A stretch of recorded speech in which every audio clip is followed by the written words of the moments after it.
some roadmap items, features that we can talk through that are coming down the pike if that feels interesting. And I want to make sure just that we start with all the legalese that I'm sure everyone is reading diligently right now. Okay, so just to kick it off a little bit, let me kind of set the stage for what we're talking about here. We started this privacy group in Salesforce a few years ago ahead of GDPR. And back then we were thinking like GDPR was a big deal. There are, of course, privacy regulations that came before it, but this really felt like a sea change in Europe around how we deal with data privacy. And it affected really every other country in the world because of just the globalized economy and the way that consumers move around the globe. So we spent a lot of time investing there. Our customers spent a lot of time investing there. And after that was kind of winding down, we started hearing like, okay, well, we've got there. That's not it. It's actually just the very first in now a series of privacy regulations that some of which look a lot like GDPR, some of which are more or less prescriptive. And what it really means is that we're now living in this world of privacy, new normal. And these are just a handful of some of the things that have or may come to pass since GDPR. So not even including things like hand spam or things that existed prior to GDPR. So just to take a little bit closer look at what that means. When we look at things like GDPR and CCPA together, what are some of the similarities and differences? Are we really, one of the things our customers come to us and say, and I'm sure come to you, and as architects and worry about is, are we GDPR compliant? And now that we're seeing another regulation out of California, the CCPA, are we CCPA compliant? What is that? Do we have to do a major push around privacy every time we see one of these regulations? So to answer that, it helps to kind of look at some of these side by side. So these are kind of the two biggies that have happened and now are about to happen. And we can look at some of the things that some of the major tenets of both. And you can see that there's a lot of similarities. There's differences, but the similarities are really apparent. So when you look at things like understanding personal data being held, they both have there are regulations around both of those things. CCPA is specific to the last 12 months. And you'll see that as kind of like a thread through CCPA. It's like everything's like within the last year. Another kind of like difference that's a thread through CCPA is like it's a little more oriented towards opting out. It's a little more oriented towards being specific around sold data. So when you see things like data subject rights access, like download, porting, deleting, they're very well aligned. When you see things like processing, they're also very well aligned, but CCPA is just like gets really specific on the context of sold data and kind of orient it more towards that versus like GDPR, which is like, you have to have a reason to process the data, and CCPA is like, you've got to let people get out of that processing once it's occurred. They both have implications around being able to understand your data. It's not as explicit as CCPA. They both have information. They both state things about transparency, auditability of operations. CCPA again is like 12-month context, and then things like data privacy notices. They're both pretty explicit. Sale of info to third parties. GDPR absolutely covers this on an implicit basis, and then CCPA just tries to make it really explicit. Same with protection from discrimination. It's something CCPA said explicitly that is in GDPR implicitly. So you can see, well, there's some nuances here. They're very holistically. There are some common themes, which is like give users control of their data, create transparency around how you're using that data and let the end user see it and manage it to the extent that there isn't another legal basis for it. So now if we took another one, let's take the LGBT Brazilians data privacy law and add that in, there are even more similarities. Like this is even closer to GDPR compared to CCPA in the sense that almost everything on here, almost everything in these major categories is the same.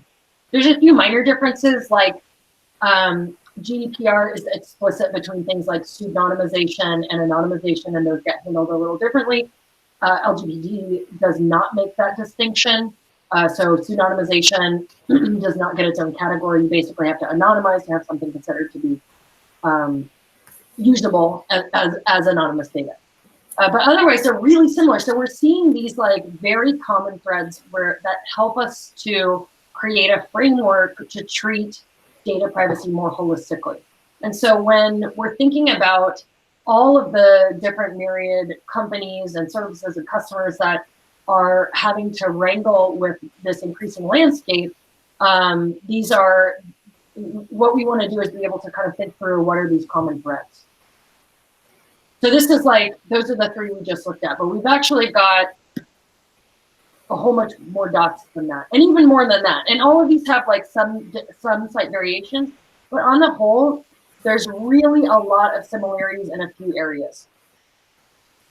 So how do we approach this? We really want to approach this from the perspective of the end user, because that's what all these laws are about. They're really saying the reason that we're seeing this like groundswell in legislation is because end users are tired of feeling like they are just resigned to exposure and failure. They're tired of seeing things like Cambridge Analytica or things like the Experian breach, and they want to feel like they have more control, and they want to feel like companies are going to be held more accountable. And that's really what this boils down to. And what does it mean to provide control over the data? What does it mean to provide a trusted environment for your customers? It's doing these kind of like basic tenets. And these are very much aligned with the overarching spirit of all of the laws that we're seeing coming down the pike. Consent, be able to manage data subject access requests, security, which is like table stakes, right? Like don't allow breaches. Like this is something that should be aspiring to. Being able to express data use preferences, being able to manage how data is being utilized, which is something that we're starting to see a little bit more of. Being able to remove your data from a system and being able to cease processing. So those are some kind of like overarching buckets that are really around how do we build trust with our end users. And then of course here's the obligatory slide of like, why do we want to build trust with our end users? Well, because they will be more loyal to your organization. So this is Salesforce research from the State of the Connected Customer. So the idea is that if it didn't have enough merits on its own, attrition, customer retention, customer loyalty are all really financial reasons why this should be kind of a top line item for all organizations. Not to mention, this is like the carrot, right? And then the stick side of it is like, you know, the millions of euros in fines that we've seen levied against companies like Google and British Airways in the year since GDPR has been out. Okay, so what does that mean? Like from a practical perspective, then, like how do we do that? How do we hit those areas of trust? How do we provide data privacy as kind of like discussed in these different pieces of legislation that all have some commonalities? So there's really kind of like three components. And I'd be interested in hearing your perspective on this as well. If you agree with, if you feel like this resonates or not. The way we're thinking of it is, first is finding your customer data, understanding the data that you have. This is like that foundational piece. You really can't do anything unless you know what data you have. And this means, what do you have PII? Do you have, where is it? Who owns it? Who is managing it? Who are you sharing it with? What systems does it reside in? And this could be as sophisticated as having like a complete data governance program. This could be as rudimentary as like you've got a spreadsheet that indicates like what information every system in your organization has about an end user. Like I've got orders over here, and I've got a marketing list over here, and I've got like a billing system here and a support system over here. And there's a customer component, there's a customer record in each one of those, and here's who manages each of those systems. It could be like that simple. And then the second is like, how do you make it easy to manage, easy-ish, right? And so that's really like, now that you know where your data resides, what do you do? What happens if you get a request from someone saying, tell me how my data is being used. Give me all the places where you're using my information and what information you're using. How would you answer that question? Like one of the more complex questions in GDPR, which is now also a tenet in many of these other data regulations. Again, this could be very rudimentary. It could be like, I have this coalition of people who own each of these systems, and if someone says, how are you using my data? You've just got an updated Excel spreadsheet or a Word document or a quip that says, here's each of our systems, here's who manages those systems, here's the data in those systems, and here's where they go after they leave our system. These are all of our partners. These are everyone we're selling data to. It could be as easy as that. It could be as complex as I have a set of APIs and I can push a button and that API will pull all that data back to me. And then third is give control to your customers. So now that you know the data that you have, you know how it's cataloged, you know how it's being accessed, you have a process in place for gathering that data back. Now you can say to the end user, do you want us to be doing this with your data? Here is all of the ways we're using it. Here are all the people we're giving it to. If it's CCPA, you want to opt out. If it's GDPR, making sure you have that legal basis before you continue that processing, those types of things. And that's really it. Those are kind of the three main pillars. So some details on each of those. Finding your customer data, there's really kind of like three components to this. Cataloging your data. What do you have? Where is it? Understanding the data access. This goes to security as well, right? Like who can see this data? Should they be able to see this data? What third parties are you sharing it with, selling it to, and what data are you sharing and selling? And then assessing the risk. So when you're looking through your data, if that data was leaked out, or if that data was sent to a sandbox, or if that data was otherwise extended outside your system, how dangerous is that to you? Is this like the name of a subsidiary? It's who cares? Like you can have that information, it's on the web. Or is this like a credit card number or a physical address or a piece of medical data that's tied to someone's first and last name? So what is the sensitivity of each piece of data? So you know how rigid you should be about letting that data move to another system, whether that's a sandbox or a report or an Excel spreadsheet or a partner. So now that you have all that data, how are you making it easy to manage? It's really there's like, we think of this as having 4 categories. One is minimize the data. So once you've gone through and understood, like, here's all the data we have, here's the riskiness of that data. Take a look at your data usage versus the riskiness of that data. If you have a piece of information that is extraordinarily sensitive in your estimation, let's say it's like a credit card number, do you need that credit card number? Is it critical to your process to have that number, to have that credit card number stored in your system? Maybe it is. If you're an e-commerce site and you've got an authenticated customer and you are trying to get them through that shopping cart process as fast as possible, you should probably be keeping that number. If it was used on a one-off basis by a customer who now uses POs instead of credit cards to purchase from you, maybe you should not have that number anymore. Maybe that number only represents a liability and doesn't represent significant business value to you. So take a look at that data and figure out whether it's something you can eliminate. Data retention then follows directly from data minimization. If it's something that you do need, is it something that you will need forever? If you have a credit card number because someone used it in a checkout process, a guest checkout process, and maybe you give them the option of creating an account and then keeping it for them. After like 3 years of having the credit card number from a guest who never generated an account, maybe that's the point at which you feel like this really is generating more risk than value for us at this point. You eliminate that at that point.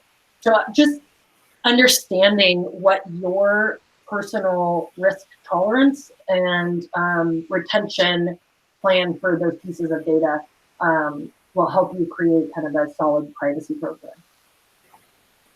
Next is data subject processes. So this is making it as easy as possible to respond to things like data subject access requests. So this is kind of what we covered what the example that I gave as if somebody comes to you and says, I want to know all the data that you have on me and how it's being processed, that could be a really difficult request to get. What can you do to make that as easy as possible? Can you get that information together and understand what you need to do to answer that question when the question is raised? It may not mean you have a totally automated system where you push a button and you get a copy of all the PII for this person and every order that they've ever sent, and you can send it to them in a data portability request. That would be great if you got that. Awesome. But it may be as simple as like you've just written down, these are the steps to get that information, so that you're not doing it from scratch every time.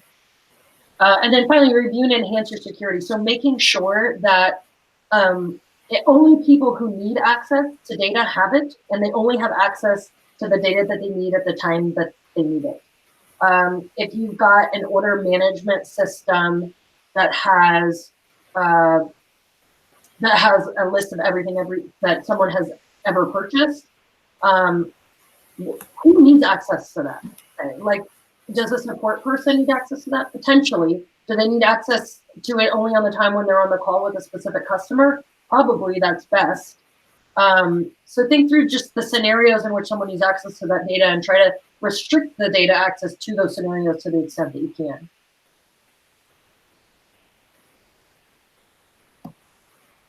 And then finally, on giving control to your customers, there are kind of three components to this. One is transparency. So this is even before you're saying you can change your information or you can change what we do, just giving them access to the way that you're using the data is a huge way to improve trust. So I don't know about, like, just personally as a consumer, and I don't know about everyone on the call, but when I get asked for my phone number or when I get asked for my email address, unless I know explicitly how it's being used, even if it's a required field, I'll put in like a fake phone number, because I don't want to give you my phone number, even if you're going to require it, especially if you have another piece of contact information, unless you're going to guarantee to me that you're never going to give that phone number to a partner or anyone else, and you're literally only ever going to use it for whatever that purpose is. Two-factor authentication, you're going to call me if my order gets lost, etc. So being transparent with that information will really get you better and more accurate information. In addition, if you can, give them the ability to not have to enter that information. Like the example I gave where I'm like, oh, sometimes I'll list a fake phone number. Like, why is that required? If it doesn't have to be required, don't make it required. And if you can, give them the ability to pull that information back. Another thing that is interesting with transparency are things like privacy policies. So we've been kind of going back and forth on, like, privacy policies like kind of suck, right? Nobody reads them. You have to click through them. They're like the new, like, cookie notifications are like the new privacy policy kind of, right? Like, they're in your way, they're in your face before you can get into a website. You're not going to read what they say, and you're just trying to get them off the screen so that you can try to do what you're trying to get done. The only reason you're looking at them is if something bad has happened, or if you're incredibly diligent. There's that segment of people too. So, but the average consumer probably is not reading privacy policies and cookie notifications.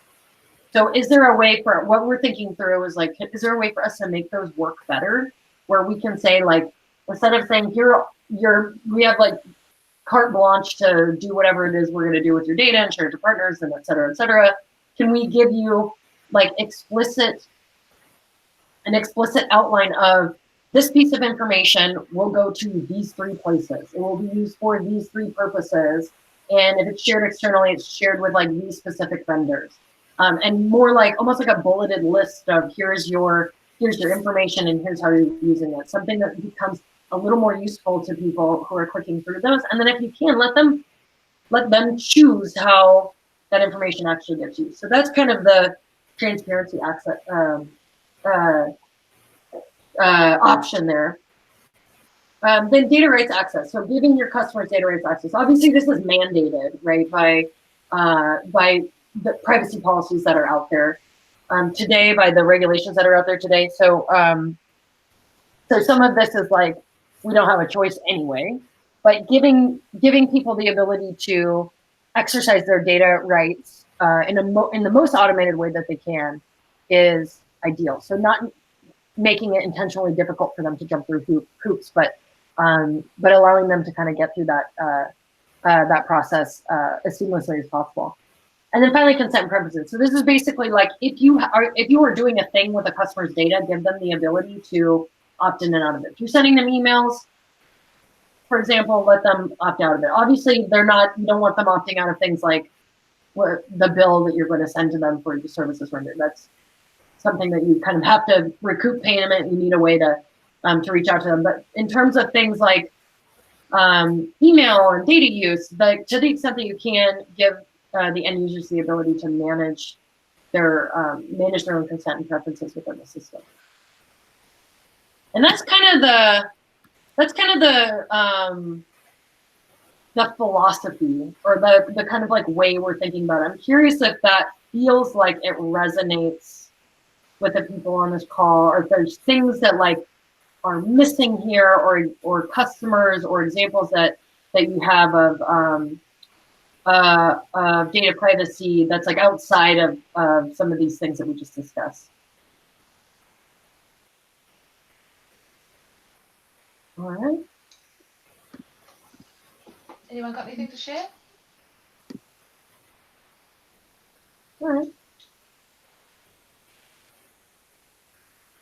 Okay, cool. So the next thing I'm going to get into is kind of like, so this was all very kind of, this is agnostic to any system or product.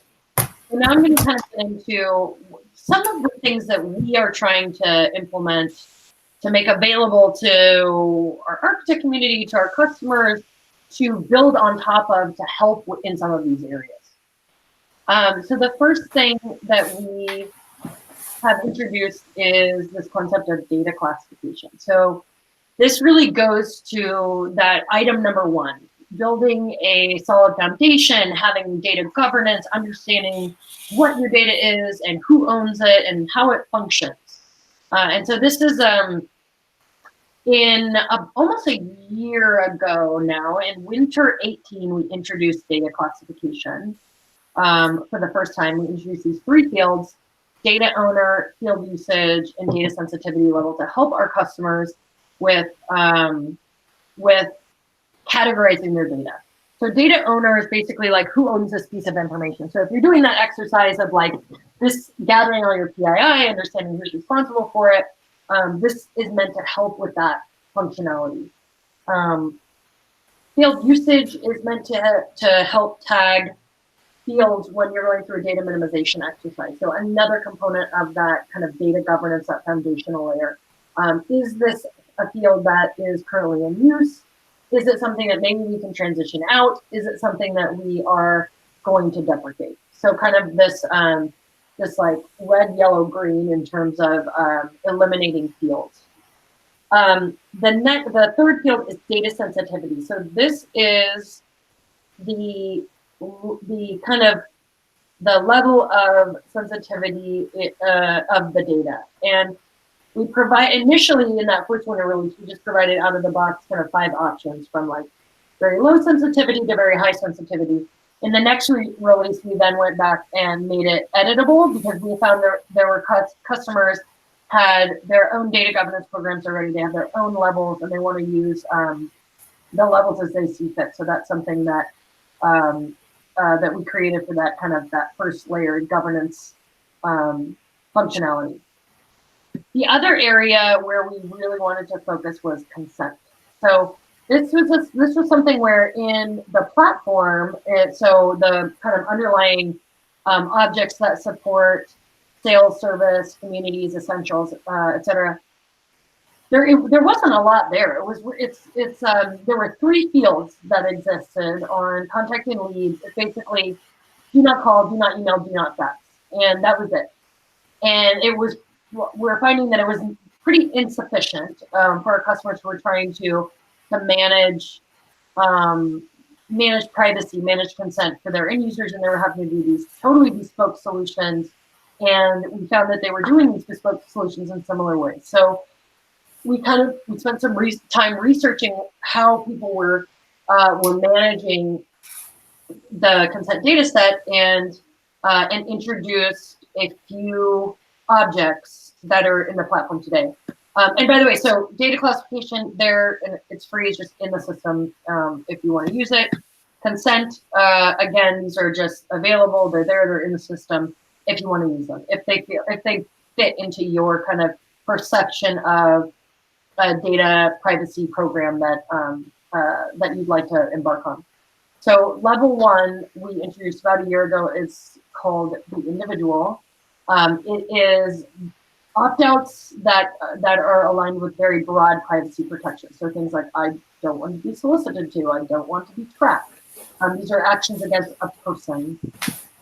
Level 2 is then kind of channel level consent. So this is where our end users can say things like, I am okay with you sending me an email, I do not want you to call me. This would be what I set every single time because I hate getting phone calls of any nature.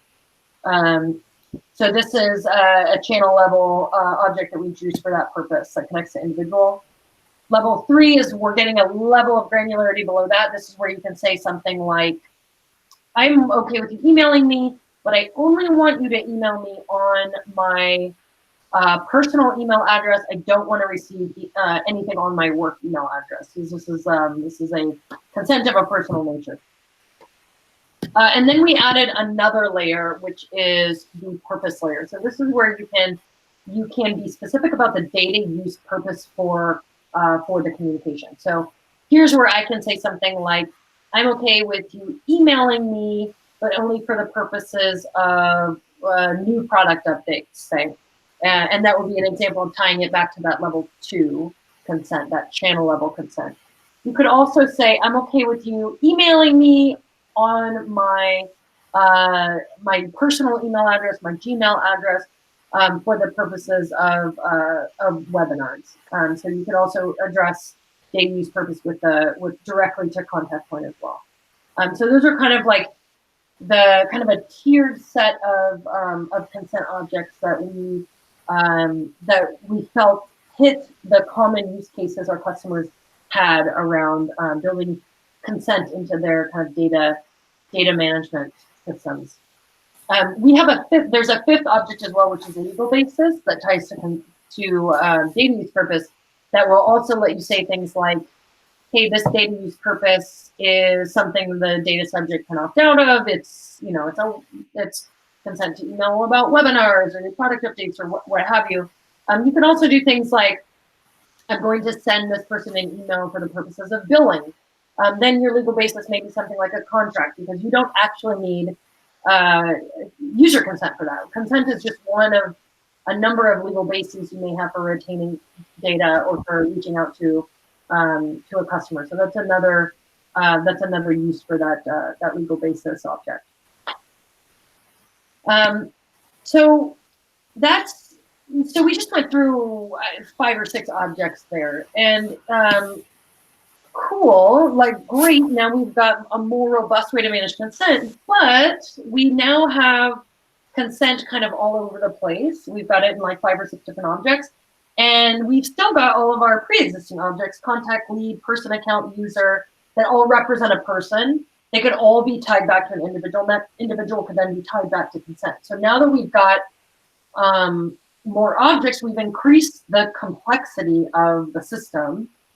So if we want to know the answer to something like, can I email lead Marla Hay, in this case, and we've got a lead who has email MHay1, and they don't have any information on that record. There's also a contact MHay1 that has opted out of email.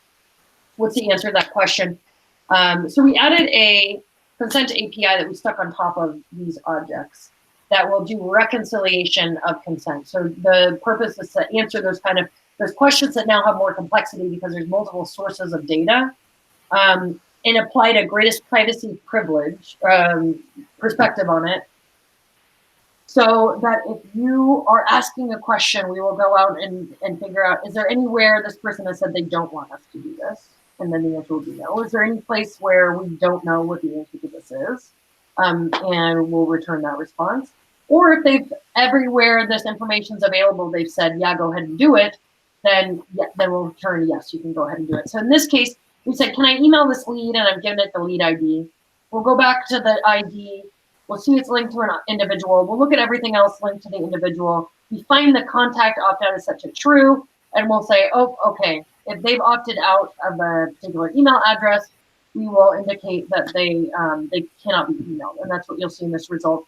And then you'll get optionally a verbose explanation that gives you all of those objects back and tells you here's all the data we found. So if you want to totally ignore that response and construct your own, you can we will at least consolidate all of that information and return to you. Here's every piece of data that we found that was related. So that's a way that we're hoping to help simplify that process. So these are all in GA. They've been there for almost a year. We released a few kind of add-ons in the spring to help with this that I'll go through. So we did these three objects that we saw in kind of the overarching consent layers. We released those in spring. So that contact point type consent, data use purpose, and data use legal basis all came out in spring. In addition to the consent API that we created last year, we added a multi-action option. So now you can send multiple people, you can send multiple questions, and then you can get back a matrix response. So I can say, here's an example just for one person where we've asked 2 questions. Can I track this person and can I email them? Which is a common thing to need to do, right? You want to know, can I stick a tracking pixel in an email and can I email them? So you can send over a handful of people and both of these questions and get back kind of a matrix that says, yeah, you can set tracking pixels for these 3, but you can't for these 2, and you can email all of them. And then you can decide what to do with that information. Maybe you're just setting the tracking pixel on those who have agreed, or maybe that means you don't set a pixel at all. And that's something that came out in spring.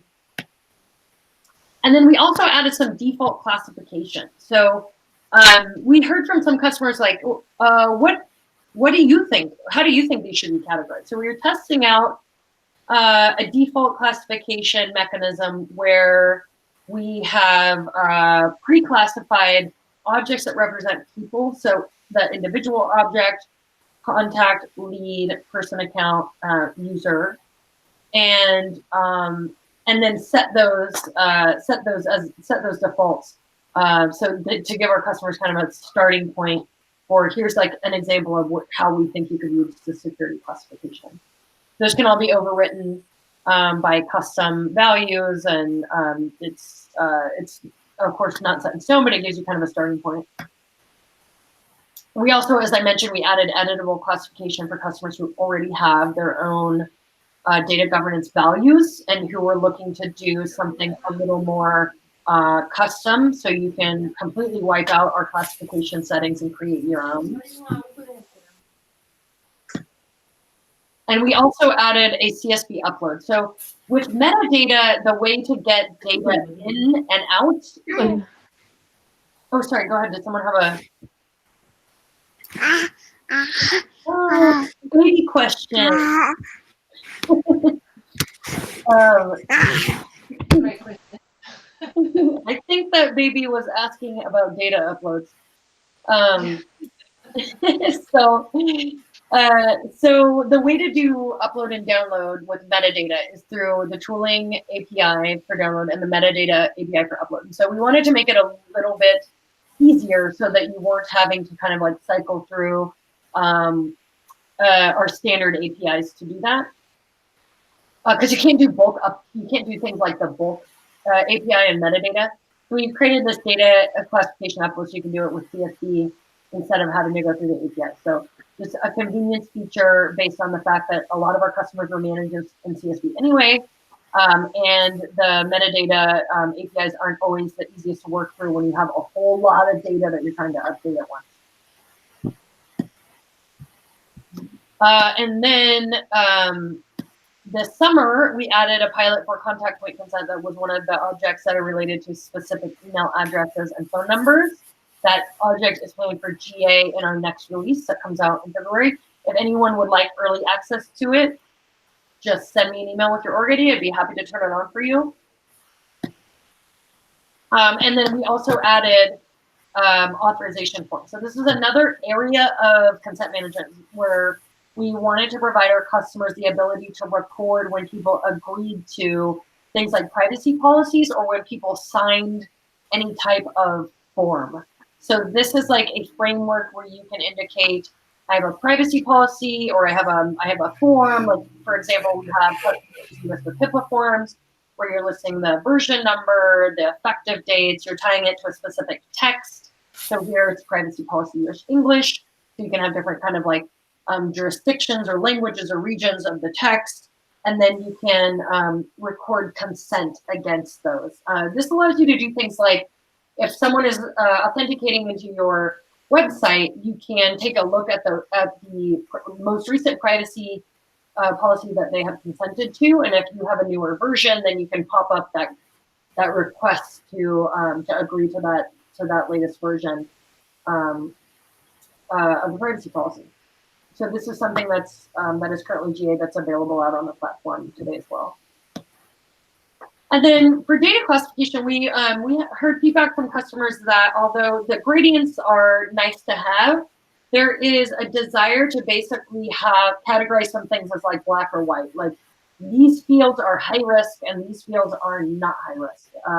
And so we added in that Boolean option for high risk that allows kind of some kind of basically then a Boolean operation, like a high risk thing goes here, low risk thing goes here, or non-high risk thing goes here, as well as a description of what the data sensitivity meant, so that our customers could create their own systems and then describe for people who are using the systems what does that actually mean in terms of the data categorization.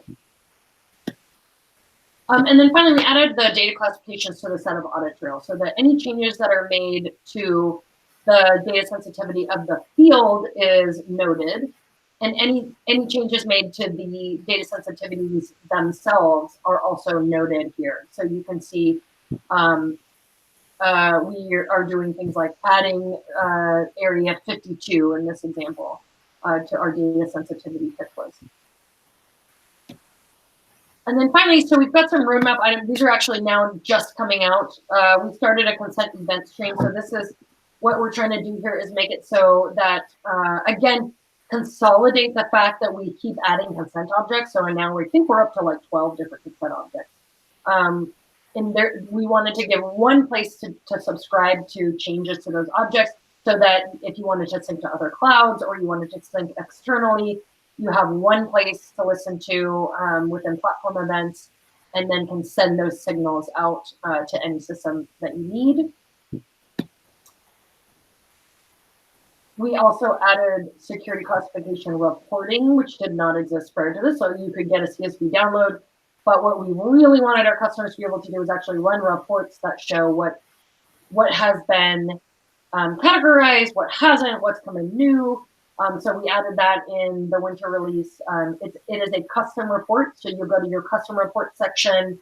You will go to your report builder. You'll select entity definition and field definition and import those into your reports. And there's some help docs out there. I'd be happy to point anyone to who is interested in building these reports out. And then finally, we added a new area for classification. We added a compliance group. So this will allow you to do things like say, this field is related to something like HIPAA or GDPR or PCI, so that you can consolidate kind of your management of the fields depending on the compliance area you're working with. We also added, although it's not necessarily a compliance area, PII, just because it was such a common request where we have customers who want to say this element is PII to make it easier to do things like respond to data portability requests, respond to data access requests, respond to data deletion requests with regards to PII or otherwise special data. about users. And so that all of those items are basically rolling out right now, depending, you may already have them, depending on whether your org has flipped over to a winter org or whether you're still sitting on a summer org. So if you don't have those, you'll see them very soon. And then in the spring, in February, we are releasing a few things. So we're going GA with that contact point consent object that's in pilot right now. We are adding a new top level consent that includes some functionality that is specific to CCPA. So if you're working on CCPA compliance, this might be interesting for you. This object is called party consent, and it has a top level consent item. So things like you are entitled to share my data with third parties, or you are entitled to sell my data to third parties. That has some of those additional functionality like our other consent objects, where you can say things like, I grant you this permission for a period of time. I grant you this permission for only certain data use purposes. I grant you this permission and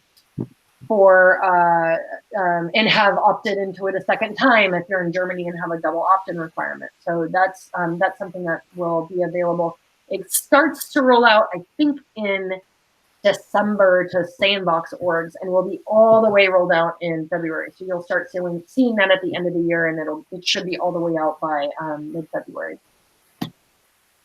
We're also in conjunction with the read API that I'd mentioned, we are adding a write API. So this API will allow you to, again, because we have introduced so many consent objects, we wanted to give our customers a way to say something like, hey, this person's opting out of this email. Like, you go figure out what that means. Go write it. And you can say to the API, I want you to use the new consent object. Or you can say to the API, I want you to sync it to the existing consent object. So you have the option of either saying like, I just want to update my existing objects like contact lead, or you can say, I want you to create an individual when you update this so that it automatically starts to kind of lazily build out these new consent objects without you actually having to do any implementation. You can just write through this API, and your customers who are becoming updated will automatically get these new consent objects when you use it. So that was kind of the goal of the write API. That'll go into pilot this in the spring release. And then coming in summer, we're adding things like a consent audit log so that you can see, there's a reference for you to look and say, here's what everyone's done in terms of consent. If you're an admin, you can confirm that you're doing the right thing in terms of managing people's consent and preferences.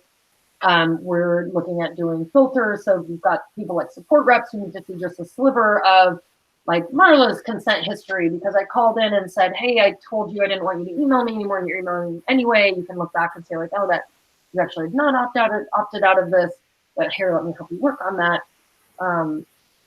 etc. So that's kind of one thing we're planning for summer. And then we're also planning on GAing that write API that we piloted in the spring, barring anything unforeseen. And then we'll also be doing a GA on the event stream as well. We're giving that one extra time to go through pilot to get a lot of feedback and to really kind of like test out the horsepower of those events, platform events. So we plan for that to go GA in the summer as well.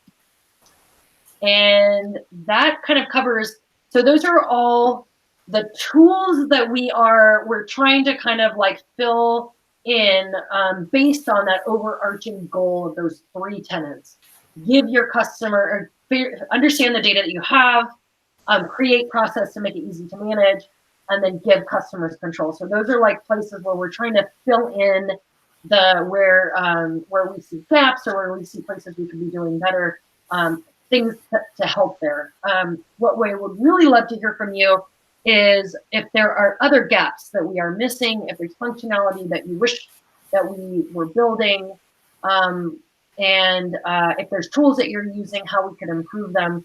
All of that information would be really helpful. And thank you very much for being on this call and listening to me talk through all this stuff for the last hour. I will also be at Dreamforce for those of you who will be there. I'd love to talk to anyone on this call in person. I'll be hanging out in some of the architecture areas. So thank you again, and yeah, hope to see you all in person someday as well. Thanks, Marla. That was excellent. Has anyone got anything that they want to talk to Marla about on this call? Hi, Marla. This is Tiffany from Slalom. I'm based in LA. I have a quick question for you. Wondering if it's on the roadmap for any connector or integration directly between Salesforce and Marketing Cloud when it comes to data privacy related features. Yeah, so great question. So yes, so one of our overarching goals is to have a consent service that functions really platform across the entire Salesforce ecosystem. That's the long-term goal. In the spring release, we start taking baby steps towards that by introducing into the read and write API, read functionality that reads some basic GDPR fields from Marketing Cloud, from kind of like the new Marketing Cloud offering that's launching in February, and from the and writing to that system as well. So Marketing Cloud is has got like data lake, data management, like some CDP style functionality that is piloting in February, and our consent read and write APIs for the first, that will be our first foray into kind of an automatic alignment with Marketing Cloud, instead of doing something like the connector or like AMP scripts or like Journey Builder, to actually have the service itself read and write from those. So yeah, we're working really closely with Marketing Cloud and have kind of our blueprint for moving that forward, and we're just going to keep iterating pieces of it until we've got like a service that really covers all the aspects of Marketing Cloud and core together. Got it. Thank you. One follow-up question related to Community Cloud. So there is a limit to expose up to 10 custom objects in Community Cloud. And so just want to confirm that these data-related objects are all standard objects and they don't go against that limit of 10 custom objects in Community Cloud. Is that true? Yes, that is true. These are standard objects and are not considered custom objects, would not apply to that limit. Okay, great. Thank you.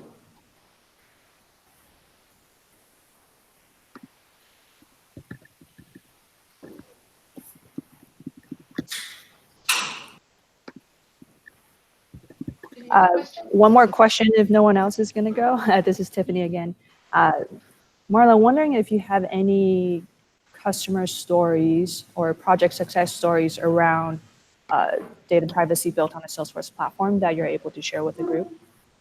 I don't have anything that I have permission from the customer to share to a wider audience. Got it. I will work on that though. I'll work on getting something, because that would be really valuable to have. Yeah. Sorry, I don't have something that I can share off the top of my head today. No worries. Yeah, thank you for the presentation. It's very informative, and I have a lot of architecture ideas on how this can benefit our client. So thank you for your presentation today. Yeah, thank you.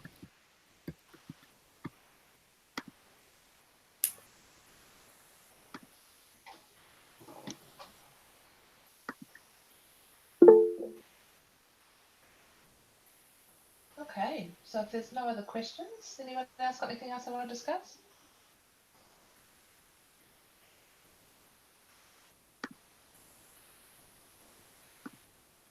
All right, so I think we can wrap up and thank Marla for the presentation today. Lots to go away and think about. I know that the Australian data privacy regulations are fairly new and changing, as they all are around the world. So it's something that we've really all got to think about a lot now. So thank you, Marla, and I hope everyone has a great day, evening, night, wherever you are. Wonderful. Thank you so much. Thanks. Thank you. Bye.